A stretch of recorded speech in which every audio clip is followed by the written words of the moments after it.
নমস্কার দর্শক বন্ধুরা, আমি প্রতিমা কুকিং উইথ প্রতিমা চ্যানেলে তোমাদের সবাইকে আবারও একবার আন্তরিকভাবে সুস্বাগতম। আশা করি বন্ধুরা তোমরা সবাই খুব ভালো আছো, সুস্থ আছো। আমিও তোমাদের মতো ভালো বন্ধু পেয়ে বেশ ভালো আছি। আজকের রেসিপিটা শুরু করার আগে যে সমস্ত বন্ধুরা আজকে প্রথম আমার রেসিপি দেখছো, তোমরা আমার আরও রেসিপি দেখতে চাইলে অবশ্যই আমাকে বন্ধু করে আমার এই চ্যানেলটাকে সাপোর্ট করে দিও। তাহলে আমার জানা রেসিপিগুলো বাড়িতে খুব সহজেই বানিয়ে নিতে পারবে। চলো তাহলে আজকের রেসিপিটা শুরু করি। দেখো, আজকে আমি এঁচোড় গোবিন্দ তোমাদের সাথে তৈরি করে দেখাবো যে আমি কিভাবে এঁচোড় গোবিন্দর রেসিপিটা বানাই। তার জন্যে আমি এখানে 500 গ্রাম এঁচোড় নিচ্ছি আর একটা বেশ বড় সাইজের আলু নিচ্ছি। যেহেতু আলুটা খুব বড় সেই জন্যে একটাই নিলাম। এবার এঁচোড় আর আলুটা কেটে ধুয়ে নিয়েই ফিরে আসছি। দেখো, এঁচোড় আর আলু কেটে ধোয়ার পর এইভাবে আলাদা করে রেখেছি। আর এঁচোড়গুলোকে মিডিয়াম সাইজের কেটেছি, খুব বেশি ছোট না আবার খুব বেশি বড়ও না। আর এর সাথে আলুটাকেও কিন্তু একই রকমভাবেই কেটেছি। এই রেসিপিটা যেমন নামটা ইউনিক, খেতেও কিন্তু হয় ভীষণ ইউনিক। দেখো, কড়া বসিয়ে দিয়েছি গ্যাস জেলে, দিয়ে দিচ্ছি চা চামচের মাপে 2.5 চামচ গোবিন্দ ভোগ চাল। এবার এই চালটাকে হালকা করে ভেজে নেব। তার জন্যে গ্যাসটা কিন্তু বাড়ানোই আছে, কারণ সদ্য কড়াটা বসিয়ে চালটা দিয়েছি তো। দেখো, চালটা কিন্তু ভাজা হয়ে গেছে। চালটা এবার নাবিয়ে নিচ্ছি। এবার কড়া বসিয়ে দিয়ে দিচ্ছি তেল। খুন্তি দিয়ে এবার তেলটাকে কড়ার উপর পর্যন্ত চাড়িয়ে নিলাম। কড়া তো আগের থেকেই গরম ছিল, তেলটাও গরম হয়ে গেছে। দিয়ে দিচ্ছি এবার আলুগুলো। আলুগুলো দেওয়ার পর আগে একটু খুন্তি দিয়ে ভালো করে নাড়িয়ে নেব। এরপর দিয়ে দিচ্ছি অল্প হলুদ। হলুদ দেওয়ার পর আবারও উল্টে পাল্টে আলুগুলোকে একটু নাড়াতে থাকবো। প্রায় 2.5 মিনিটের মতো আলুগুলো ভাজলাম। আলুটা কিন্তু বেশ ভালো করে ভাজা হয়ে গেছে। এবার আলুটা আমি তুলে নিচ্ছি। এরপর এই তেলের মধ্যেই দিয়ে দেবো এঁচোড়গুলো। সব এঁচোড়গুলো দিয়ে দিলাম। যেহেতু আগে আলু ভাজার সময় হলুদ দেওয়া আছে, তাই এখন আর হলুদ দেব না।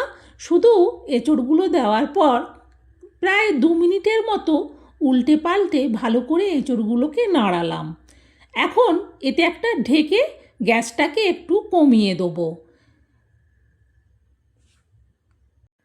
প্রায় মিনিট 3 বাদে কড়ার থেকে ঢাকনাটা সরাচ্ছি। দেখো, এঁচোড়টা কিন্তু প্রায় হাফ সেদ্ধর মতো হয়ে গেছে। আরও কিছুক্ষণ এঁচোড়টাকে উল্টে পাল্টে ভালো করে ভেজে নেব। আজকের রেসিপিটার জন্যে এঁচোড় কিন্তু ভাপাবো না, এইভাবে তেলের মধ্যে ভালো করে এঁচোড়টাকে ভেজে নিলাম। এঁচোড়টা কিন্তু বেশ সুন্দর হয়ে ভাজা হয়ে গেছে। এবার এঁচোড়টাকেও নাবিয়ে নেব। কড়াতে আর একটুও তেল ছিল না, সেই জন্যে আবারও একটু তেল দিলাম। আর দিচ্ছি পরিমাণ মতো লবণ, আর দেব লবণের পরিমাণে অল্প চিনি, আর দিচ্ছি হাফ চামচ গোটা জিরে। এবার এগুলোকে 2 মিনিট গরম তেলে একটু নাড়িয়ে নেব।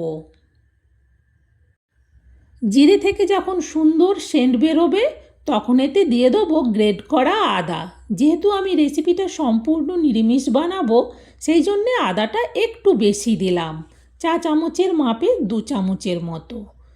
এরপর এতে দিয়ে দিচ্ছি পরিমাণ মতো হলুদ। আবারও খুন্তি দিয়ে হলুদ আর আদা শুদ্ধ সব কিছুকে 2 মিনিট একটু ভালো করে ভেজে নেব। এখন দিয়ে দিচ্ছি টমেটো পেস্ট। একটা বড় টমেটোর পুরো পেস্টটাই দিলাম। এরপর দিচ্ছি লঙ্কার গুঁড়ো। তবে লঙ্কাটা যে যেমন ঝাল খেতে পছন্দ করো সে সেই অনুযায়ী লঙ্কা কম বেশি দিও। টমেটো পেস্টটা দিলে একটু জল জল ভাব হয়, তাই যতক্ষণ না টমেটো পেস্টের জলটা শুকিয়ে মশলা থেকে তেল ছাড়ছে ততক্ষণ কিন্তু এইভাবে খুন্তি দিয়ে মশলাটাকে ভালো করে কষিয়ে নেব। দেখো, সুন্দরভাবে কিন্তু মশলা থেকে তেল ছেড়ে দিয়েছে। এখন এতে দিয়ে দিচ্ছি এঁচোড় আর আলুগুলো। এঁচোড় আলুগুলো সব একসাথে দেওয়ার পর খুন্তি দিয়ে ভালো করে এবার মশলার সাথে এঁচোড় আর আলুটাকে মেশাতে থাকবো। আর গ্যাসটাকে কিন্তু এই সময় মিডিয়ামে রেখেছি, কারণ মশলাও কিন্তু ভাজা হয়ে গেছে, আলু এঁচোড় সব কিন্তু আগেই ভালো করে ভেজে নিয়েছি। এখন শুধু মিশিয়ে নেব। দেখো বেশ ভালো করে কিন্তু এঁচোড় আলু আর মশলা ভালো করে মেশানো হয়ে গেছে। এখন এতে দিয়ে দেবো ভেজে রাখা গোবিন্দভোগ চাল। গোবিন্দভোগ চালটা দেওয়ার পর এবার এতে দিয়ে দেবো পরিমাণ মতো জল। চালটা সেদ্ধ হবে সেই মতো জল দিলাম। খুন্তি দিয়ে নাড়িয়ে দেখার পর মনে হলো জলটা কম হয়ে গেছে, সেই জন্যে আরও একটু জল দিলাম। রেসিপিটা কিন্তু খুব একটা ঝোল থাকবে না। এবার এটা ঢেকে দিয়ে গ্যাসটা বাড়িয়ে দিচ্ছি। গ্যাসটা বাড়িয়ে দিলে তাড়াতাড়ি ফুটে উঠবে। ফুটে ওঠার আওয়াজ হচ্ছে, সেই জন্যে কড়ার থেকে ঢাকনাটা সরালাম। দেখো তরকারিটা সুন্দর টকবক করে ফুটে গেছে। খুন্তি দিয়ে এইভাবে একটু নাড়িয়ে দেখে নিলাম, এখনও কিন্তু রেসিপিটা হতে অনেকটা বাকি আছে। এভাবে দেখে নেওয়ার পর এটাকে আবারও ঢেকে দিচ্ছি। গ্যাসটাকে এবার কমিয়ে দিলাম। মিনিট 3 বাদে আবারও কড়ার থেকে ঢাকনাটা সরাচ্ছি। দেখো তরকারিটা আস্তে আস্তে ফুটছে। খুন্তি দিয়ে একবার ভালো করে আগে নিচ থেকে উপর পর্যন্ত পুরো তরকারিটাকে নাড়িয়ে দেখে নিলাম। এইভাবে দেখে নেওয়ার পর এবার এতে আমি দিয়ে দেবো ভাজা গরম মশলা, শুদ্ধ জিরে একসাথে ভেজে গুঁড়ো করা 4 চামচের মাপে 1 চামচ, আর দিচ্ছি অল্প একটুখানি কসুরি মেথি। হাত দিয়ে যতটা সম্ভব গুঁড়ো করে কসুরি মেথিটা দেওয়ার পর খুন্তি দিয়ে একটু জাস্ট মিশিয়ে দিলাম তরকারিটার মধ্যে। তারপর এটা আবারও ঢেকে দিচ্ছি, আরও একটু ভালো করে চালটা সেদ্ধ হবে। প্রায় মিনিট 4 বাদে আমি কড়ার থেকে ঢাকনাটা সরাচ্ছি।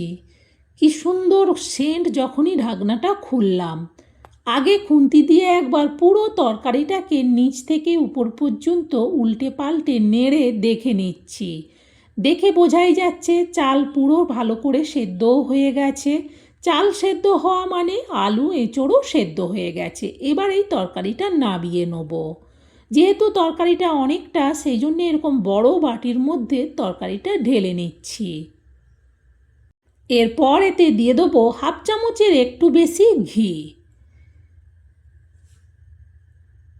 সত্যি বলছি বন্ধুরা, অনেকভাবে এঁচোড় খেয়েছো, একবার এইভাবে নিরামিষ এঁচোড় গোবিন্দ বাড়িতে রান্না করে দেখো।